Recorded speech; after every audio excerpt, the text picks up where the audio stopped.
apropos. Trump-backed authorities in Venezuela have deployed armed militia to patrol the streets and operate checkpoints in what's being viewed as a show of force to stifle dissent following the toppling of Nicolas Maduro. This as the country's interim president gets down to the business of running the country under pressure from Washington to grant access to Venezuela's oil reserves while attempting to keep supporters of Maduro on side. The US president, meanwhile, says he's planning talks with oil executives later this week, as Monty Francis reports. Meeting for the first time since the U.S. struck Venezuela and deposed its president, members of the Organization of American States roundly criticized the U.S., including Colombia, the latest target of threats by Donald Trump.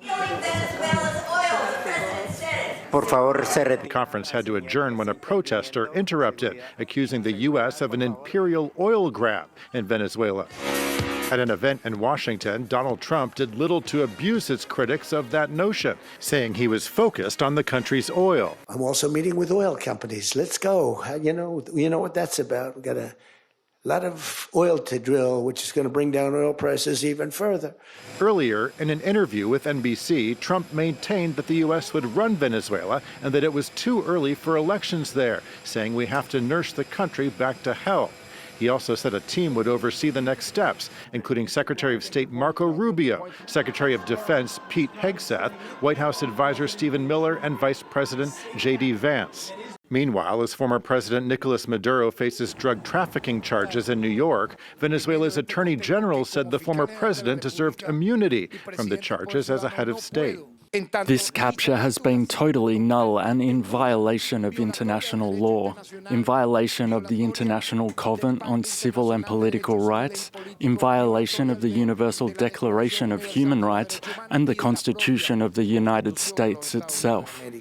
And in Cuba, on state TV, the nation announced the names and ranks of the 32 Cuban military and Interior Ministry personnel killed in Venezuela during the U.S. raid. The death toll, a reflection of Cuba's close ties with Venezuela and a reminder of what Cuba now stands to lose. For more, we're joined now by Colin Harding, a consultant on Latin America and the Caribbean and former Latin America editor of the independent newspaper. Colin, thanks so much for being with us this evening. The big question, what exactly happens next? Trump again warning the interim president of Venezuela that further military action is possible if she fails to comply with his demands. Will she? Where do things go from here? Well, that's a very good question. I mean, at the moment, it's quite clear that the Americans removed President Maduro not in order to bring about regime change or to restore democracy or put in power the people who actually won last year's elections, but to ensure stability and continuity. There is one theory that Delcy Rodriguez and her brother Jorge, who's the president of the National Assembly, another very powerful figure, that they made a secret pact with the Americans that they would give up Maduro, and in return that they would continue in power on condition that they went along with the American requirements, which, as we know, very much have to do with ensuring American access to the Venezuelan oil industry. And we're seeing reports of journalists having been detained. Our correspondent earlier confirming that armed police are patrolling the streets, they're checking people's phones, their WhatsApp updates. Is what we're seeing in Venezuela actually really regime change? And who is fundamentally running the country right now? No, it's not regime change. It's business as usual. Delcy Rodriguez, who's now the interim president, as previously she was vice president, she was in control of the secret police, who are known as SEBIN, and they're still very much in business. And there are multiple security agencies in Venezuela, and lots of civilian militias known as colectivos who go around armed. These are the enforcers of the regime, and they're still there. The American takeover, as I've said, was not about regime change. It was about keeping things ticking over while the Americans ensure that the changes are made to government policy to enable American companies to return to Venezuela in the oil industry, and to make sure that the government stops drug flows through Venezuela, and stops the Chinese and the Russian and Iranian influence, which have been growing in Venezuela in recent years.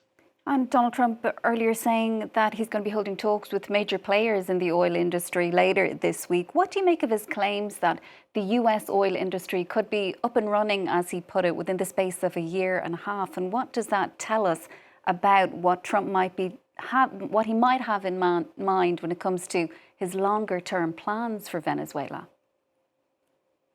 Well, he seems to think that the oil companies, the American oil companies, are raring to go. You know, there's quite a history here.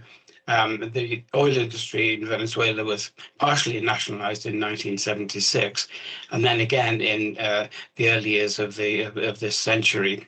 The previous president, Hugo Chavez, changed the basis on which foreign oil companies could operate in Venezuela to joint ventures in which they had a minority stake. And ExxonMobil and ConocoPhillips, two really big players, left the country and went to arbitration, claiming that they hadn't been paid compensation for having their assets nationalized.